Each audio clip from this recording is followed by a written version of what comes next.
Hello friends, this is Vijay Bhambwani and I'm back with you in this video to talk about the weekly outlook of the market.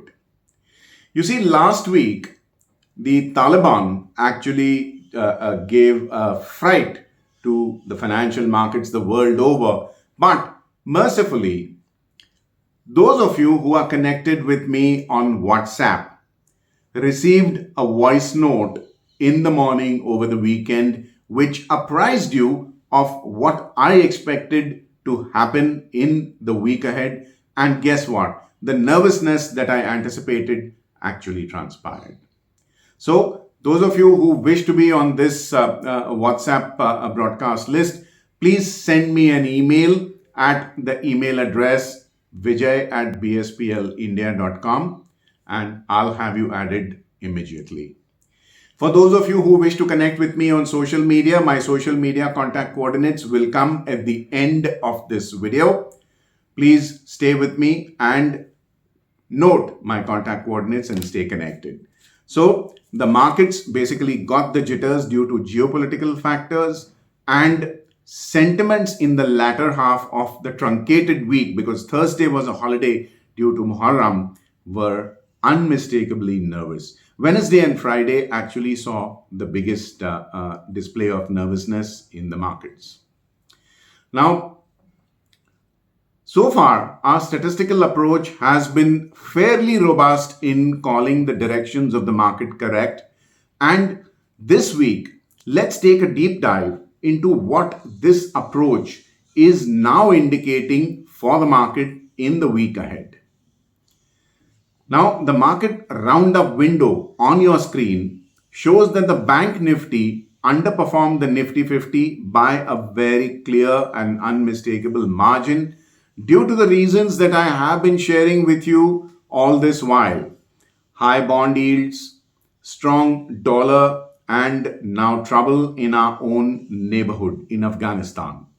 The Dixie, which is the US dollar index, which is basically showing signs of strength and which is negative for emerging markets, including India. Since we are import dependent nations, a rising dollar invariably pressurizes our balance of payment and results in imported inflation.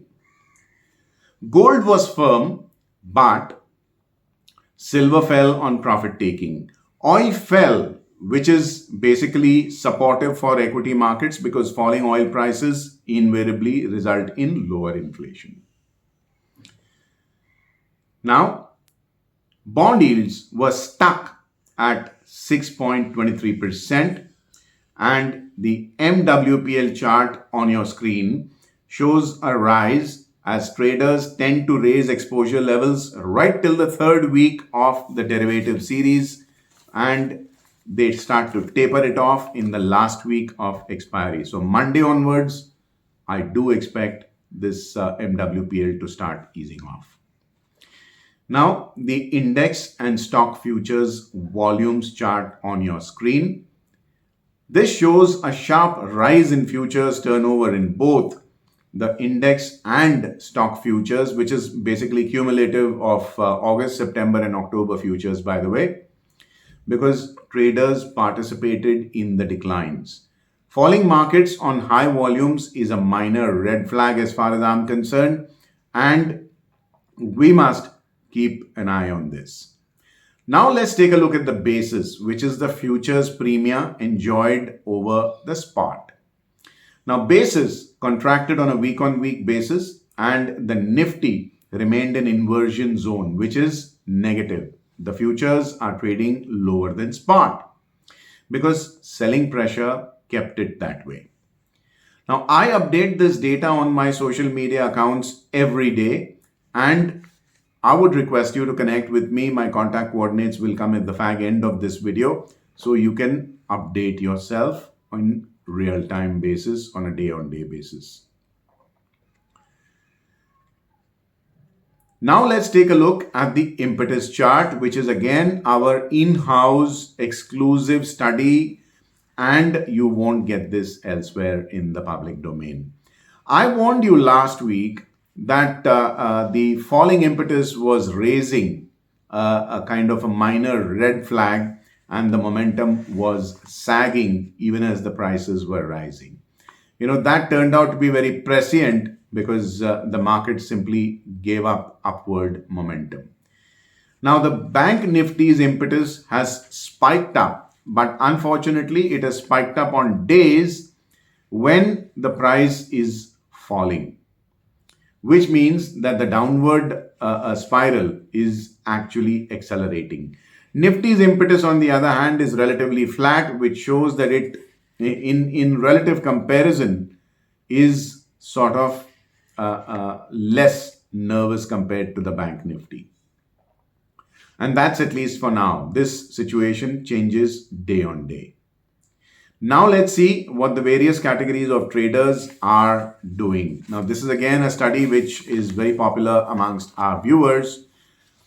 The first chart on your screen shows the FIIs who continued to raise their stock futures longs, which are now at 1,63,710 lots as compared to 1,17,156 lots last week. Their index futures longs fell to 44,827 lots as against 65,572 lots last week. DIIs, on the other hand, continued to press fresh shorts in both indices and stock futures, which you can see on your screen. They raised their index shorts to 68,829 lots, which was earlier 59,619 lots last week. And their stock futures shorts have risen back above the 12 lakh lots mark to 12,06,701 lots, which last week happened to be at 11,90,818 lots.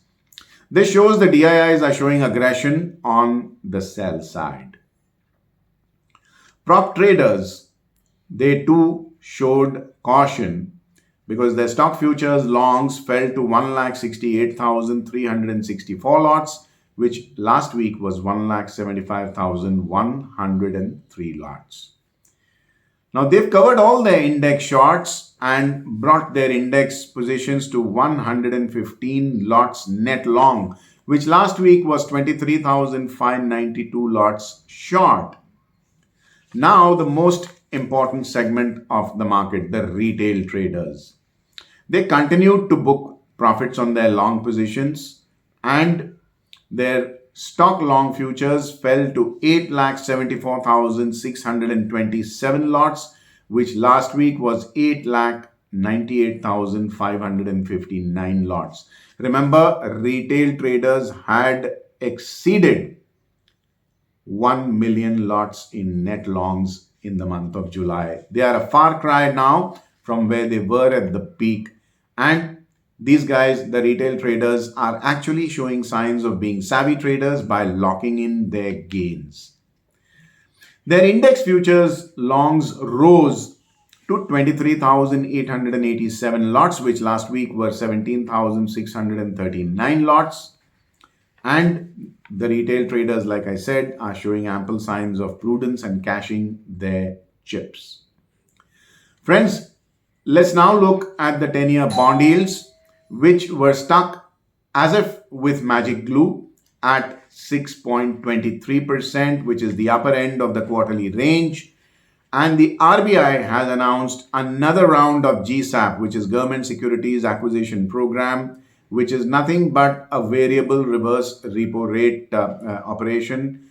They will be buying bonds of varying degrees and varying maturities, of various coupon rates, totaling rupees 25,000 crores. The RBI, of course, will have the right of refusal on some or all of the bonds offered for buyback by the banks. And this GSAP operation is slated for 26th of August 2021. Furthermore, data received post-market on Friday shows that the bank loan growth rate fell to 6.1% as against 6.5% in the previous time span. Deposit growth rate fell to 9.8% when in the previous period of similar tenure was 10.7%.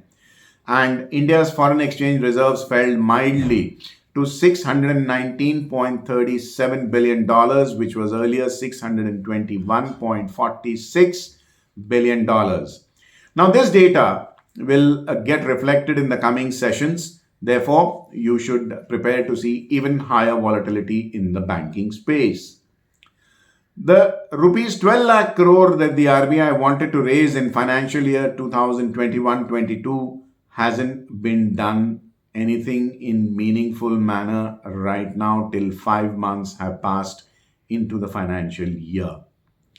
With talks of US tapering gaining more traction, I think the Bank Nifty traders should watch these debt market signals even more keenly.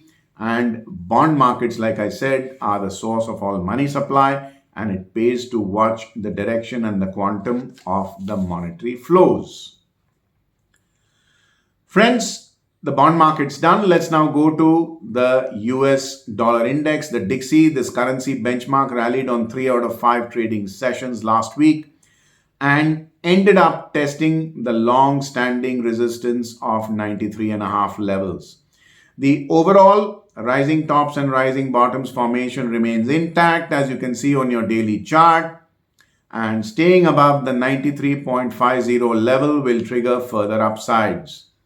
Now, the price is staying above its 25-day exponential moving average, which means even the short-term outlook is positive for now.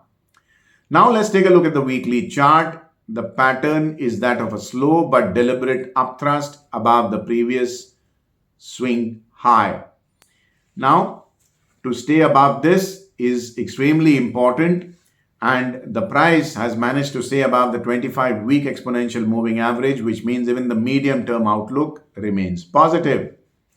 This index will determine the outlook of commodities, bonds, and therefore even equity prices. Don't ignore signals from this instrument, no matter what anyone tells you.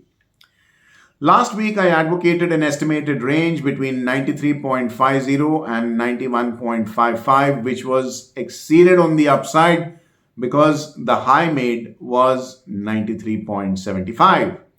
Now, the coming week is likely to see an estimated, I repeat the word estimated, range between 94.50 and 92.45 on the downside. Friends, let's now go to the Bank Nifty, which fell 3.14% on a week-on-week basis, and it fell on all 5 trading sessions and closed below its 25-day exponential moving average, which means that the short-term trend is nervous, and only after the bulls take the index past the 36,500 levels, which is the recent peak, will confidence return to the buyer's camp. On the flip side, a sustained trade below the 34,000 level mark will trigger fresh weakness in the near term.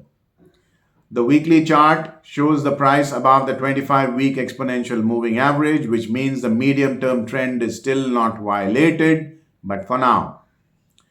The last candle on the weekly chart is a powerful bearish one, and bulls must take the price above this candle's high, which happens to be 36,261 level, to bring retail buyers back into the trading ring again. I had advocated that the broadening triangle which you're seeing on your charts warned of higher volatility, which is exactly what you're witnessing since the last few days. Note how the impetus chart that I shared with you earlier coincides with the price decline. Now, the week before last, this index was number 4 on the most volatile list, and last week it fell to number 8.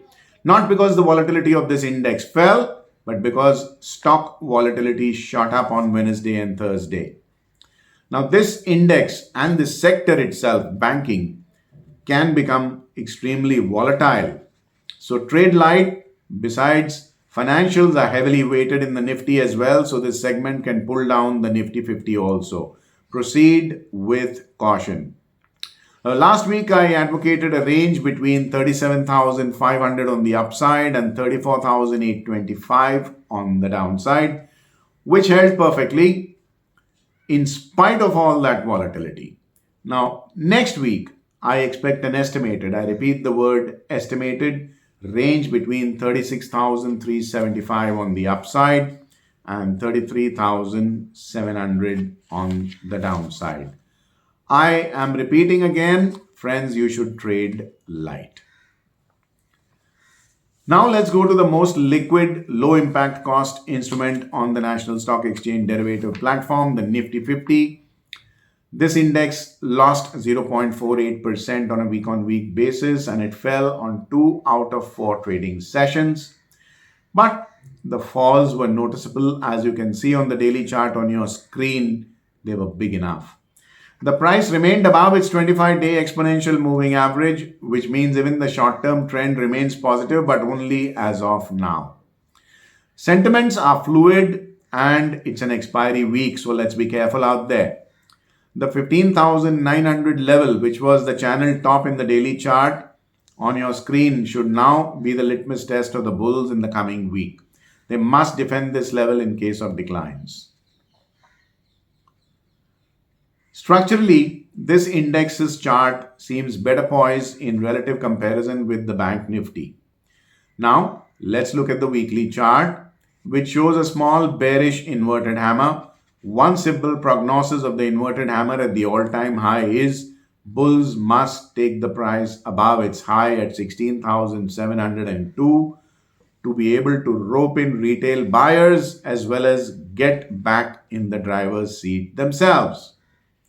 However, a sustained trade below the candle low at 16,346 can trigger some more downsides, and much will depend on follow-up action of the traders.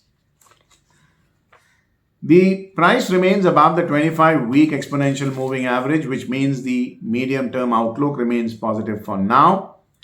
In the week before last, this index was number 7 on the most volatile list, but it fell a few notches to number 11, not because this index is less volatile, but because individual stock volatility raced past the index volatility. So overall, market-wide volatility is likely to rise, so I suggest you should trade light in the coming week. The Jensen's measure, which is a risk-reward metric favored by hedge fund managers, is showing hostility towards big ticket. I'm using the word big ticket, fresh leverage longs. If you're going to take huge positions in the futures on the long side, I think you're taking undue amount of risk. So let the expiry go and then start trading sizable lots again. Light is the way to go forward.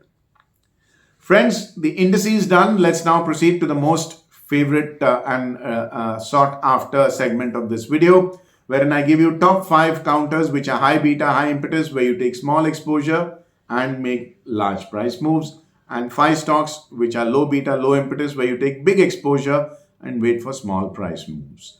Why the different strategy? Because different traders, different mindsets, attitudes and aptitudes, therefore different techniques. So the high beta, high impetus list is led by Apollo Hospitals at number 1, number 2 McDowell's, number 3 Hindustan Unilever, number 4 Mindtree, and number 5 Jubilant Foods. The low beta, low impetus stocks where you take high exposure and wait for smaller price moves, the list is led by Berger Paints at number 1, number 2 Grasim, number 3 Havells India, number 4 HDFC Bank, and number 5 Tata Chemical. Friends, this hierarchy of stocks can change hour to hour because ranges can expand and contract on a day-to-day basis. Do connect with me on social media. My contact coordinates come at the end of the video, wherein I display all this data in very easy to understand format. Friends, if you like this video, please subscribe to my YouTube channel if you haven't already done so. Click on the bell icon to receive instant alerts about fresh videos being put about here. In the comment section, good, bad, ugly, hate, love, whatever it is, keep it all coming to me. And do refer my video to your family and friends. Also, in the description below this video is a hyperlink to my YouTube channel on Equity Master YouTube playlist. Do subscribe to that playlist. I put in a couple of ideas there every week as well. And also is a hyperlink to a free trading guide. Make use of this opportunity to avail of this guide. Now, my contact coordinates coming up. Thank you for your patience. Thank you for being with me and watching my video. Have a very, very profitable week ahead. Vijay Bhambwani signing off for now. Do take very good care. Bye-bye.